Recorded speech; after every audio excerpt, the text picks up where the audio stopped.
اب آپ کو وضو کا مسنون طریقہ بتاتا ہوں، سنیے وضو کا طریقہ، وضو کا مسنون و مستحب طریقہ سنیے۔ وضو کرنے کا طریقہ یہ ہے کہ پہلے کسی مٹی کے برتن میں پانی لے کر اونچے مقام پر قبلہ رو بیٹھے۔ مٹی کے برتن میں پانی لے کے قبلہ رو بیٹھے تو بہت اچھی بات ہے، ورنہ آپ نل سے بھی وضو کر لے سکتے، نل سے کرے تو بھی ہو جاتا، لیکن ذرا مٹی کے برتن میں لے لیے، اونچے مقام پہ بیٹھ گئے، قبلہ رو بیٹھے تو ماشاءاللہ اجر اور زیادہ ہو جاتا، ورنہ آپ نل پر بھی کر سکتے ہیں، الحمدللہ کوئی خاص بات نہیں ہے، دونوں طرح سے ہو جائے گا۔ تو آپ کیا کریں گے؟ سب سے پہلے قبلہ رو بیٹھ کے وضو کی نیت کرنا۔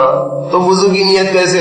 میں نے وضو کا ارادہ کیا نماز کے لیے اللہ تعالیٰ سے نزدیکی حاصل کرنے کو، یہ نیت کرنے کے بعد بسم اللہ الرحمن الرحیم کہہ لیجئے، یا یاد کر لے سکتے ہیں تو یہ کہہ لیجئے، کیا کہیں گے؟ بسم اللہ العظیم والحمد للہ علی دین الاسلام، کیا کہیں گے؟ بسم اللہ العظیم والحمد للہ علی دین الاسلام پڑھیے، اور داہنے چلو میں یعنی سیدھے ہاتھ میں پانی لے کر دونوں ہاتھ پہنچوں تک 3 دفعہ دھونا، ایک بار پانی لیے دھو لیے، پھر ایک بار پانی لیے دھو لیے، 3 دفعہ پانی لے کر دھو لینا دونوں ہاتھ، پھر داہنے چلو میں پانی لے کر داہنے وہ تو یہ سیدھا ہوگا، دیکھیے 3 دفعہ کلی کرے، کلی اس طرح کرے کہ پانی حلق تک پہنچ جائے، حلق تک پانی پہنچنا، ایسا کلی کرنا، بشرطے کہ آپ روزے دار نہ ہو، روزے دار ہے تو حلق تک نہیں پہنچنا، دیکھیے پانی، اگر روزے سے نہیں ہے تو حلق تک آپ کا پانی پہنچ جانا۔ کلی کرتے وقت مسواک کر لینا، اگر مسواک نہ ہو تو کلمے کی انگلی ہی سے دانت مل لیجئے، اس کے بعد پھر 3 دفعہ دائیں ہاتھ سے ناک میں پانی پہنچا کر بائیں ہاتھ سے اس کو صاف کرے، اور ہر دفعہ ناک چھڑکتا جائے، پھر 3 ہی دفعہ دونوں ہاتھوں میں پانی لے کر تمام طول میں شروع پیشانی سے تھوڑی کے نیچے تک، اور عرض میں ایک کان کی لو سے دوسرے کان کی لو تک اس طرح دھوئیے کہ کوئی جگہ بال برابر خشک نہ رہنے پائے، اگر داڑھی ہو تو قلال بھی کریے، پھر 3 دفعہ دونوں ہاتھ انگلیوں کی طرف سے کوہنیوں تک دھوئیے، پھر دایاں پھر بایاں، اور ہر دفعہ انگلیوں میں خلال بھی کرتا جائے، پھر دونوں ہاتھ پانی سے تر کر کے بھگا لے کے تمام سر، کانوں، گردن کا مسح ایک دفعہ کریے۔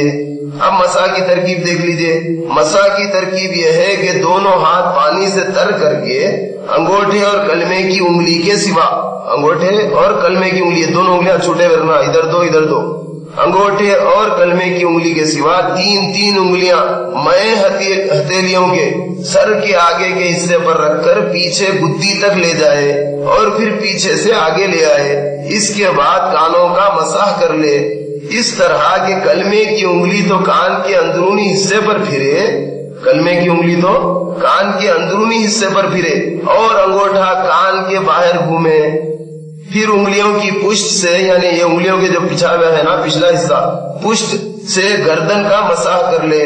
کانوں اور گردن کے مسح کے لیے نئے پانی کی ضرورت نہیں، سر کے مسح کے لیے جو لیا ہوا پانی ہے نا وہ کافی ہے، البتہ اگر مسح سر کے بعد امامہ یا ٹوپی کو ہاتھ لگائے ہیں نا تو پھر آپ کو جدید پانی سے ہاتھ تر کر لینا پڑتا۔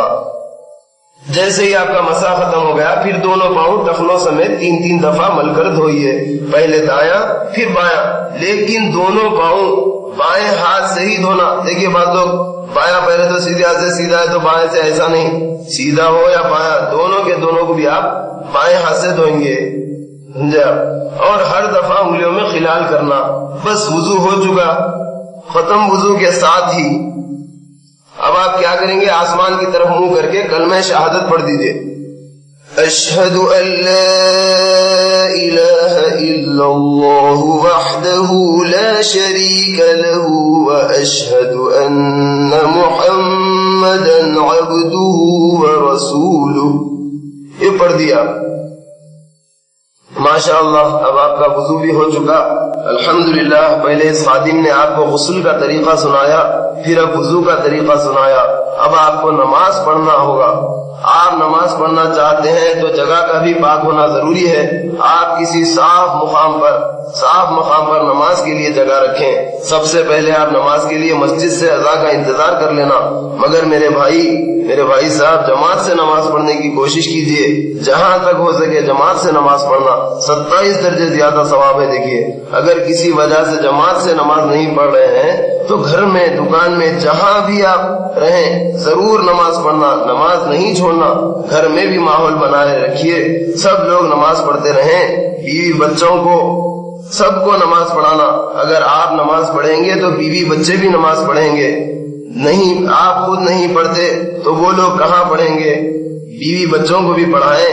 قرآن مجید میں تاکید ہے، سورہ تحریم میں آیا ہے. دیکھیے اعوذ باللہ من الشیطان الرجیم یا ایھا الذین آمنوا قوا انفسکم واہلیکم نارا. اس کے معنی دیکھیے، ترجمہ دیکھیے، اے ایمان والو اپنے آپ کو اور اپنے گھر والوں کو دوزخ کی آگ سے بچاؤ. دیکھیے اب دیکھیے، سنیے، خود پڑھ لینا کمال نہیں ہے، بیوی بچوں کو بھی نماز پڑھانا، دوزخ کی آگ سے بچانے کی پوری کوشش کرنا. سارے کا سارا گھر نماز پڑھنا چاہیے.